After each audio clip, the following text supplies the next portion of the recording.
Ďalší! Nazdar. Meno? Memenica Eliška. Áno.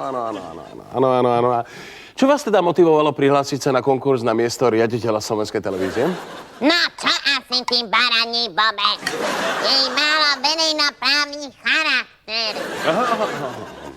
A čo vám teda príde na Slovenskej televízie také málo verejnoprávne? Tu nikto nečíta tieto projekty. Veď kvôli vám som sa naučila písať na stroji.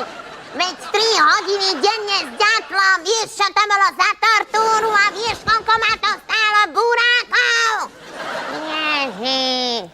Dobre, tak ti to teda poviem. Mňa na STV štve jej málo verejnoprávny charakter a okrem toho malé zastúpenie menšín. A aké konkrétne menšiny máte na mysli? Jaj, bystro hlavko, ty si sa musel v škole dobre učiť, čo? Však sa pozri na mňa, veď ja som menšina. Kedy si videl Veverice naposledy vo verejnoprávnej televízii? Kedy, čo? Akurát tam v nejakom brakovom americkom filme, keď prebiehajú cez Central Park. Aj to v komparznej úlohe. Ja chcem hlavnú rolu, počujete? A medveď. Myslíš, že medveď to má ľahké?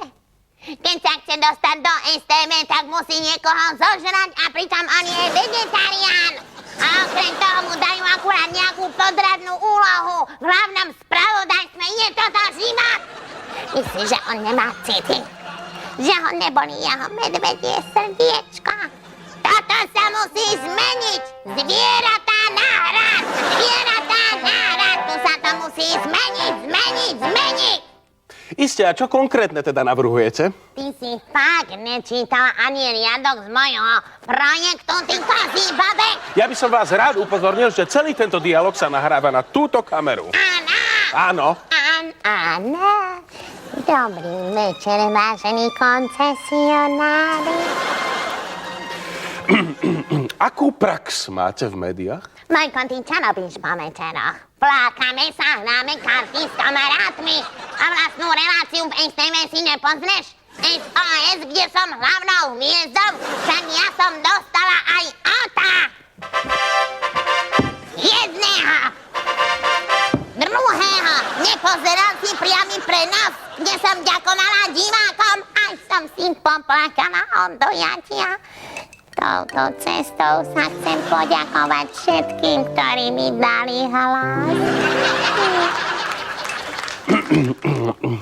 Takže toto je vaša celá prax v médiách? Nie, ešte viem toto.